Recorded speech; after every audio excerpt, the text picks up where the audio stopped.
Pemirsa, KIP Aceh melakukan uji mampu baca Al-Quran bagi bakal calon legislatif atau bacalek pengganti dari tingkat Dewan Perwakilan Rakyat Aceh atau DPRA, baik dari partai lokal maupun partai nasional sebagai partai peserta pemilu 2024. Uji mampu baca Al-Quran pemirsa berpedoman kepada Kanun Aceh nomor 3 tahun 2008 tentang partai politik peserta pemilu DPRA dan DPRK Kota di Aceh.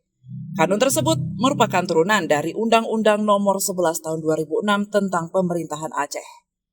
Uji mampu baca Al-Quran tersebut merupakan syarat wajib yang harus diikuti setiap bacalek dan hanya diikuti oleh bacalek beragama Islam. Ketua Divisi Teknis KIP Aceh Muhammad Sayuni mengatakan, uji mampu baca Al-Quran bagi bacalek pengganti diikuti oleh 101 orang. Ada dua partai yang tidak mengajukan bacalek pengganti, yakni Partai Garuda dan Partai Umat. Sayuni menambahkan, KIP Aceh sejak tanggal 6 Agustus sudah membuka pendaftaran bagi bacalek DPRA 2024, menggantikan bacalek yang tidak memenuhi syarat. Dari tanggal 6 sampai dengan tanggal 11 ada proses pencermatan tangan DPRA. Nah, di situ pada ada mengajukan atau mengganti bakal calon, yang hasil daripada perbaikan di beberapa waktu yang lalu ini, dan semalam tanggal 11 adalah terakhir di pukul 23.59. Juga insya Allah hari ini di baca kita sudah sampaikan beberapa hari yang lalu. Hari ini kita uji mampu baca Al-Quran dengan total semua adalah ada 101 orang.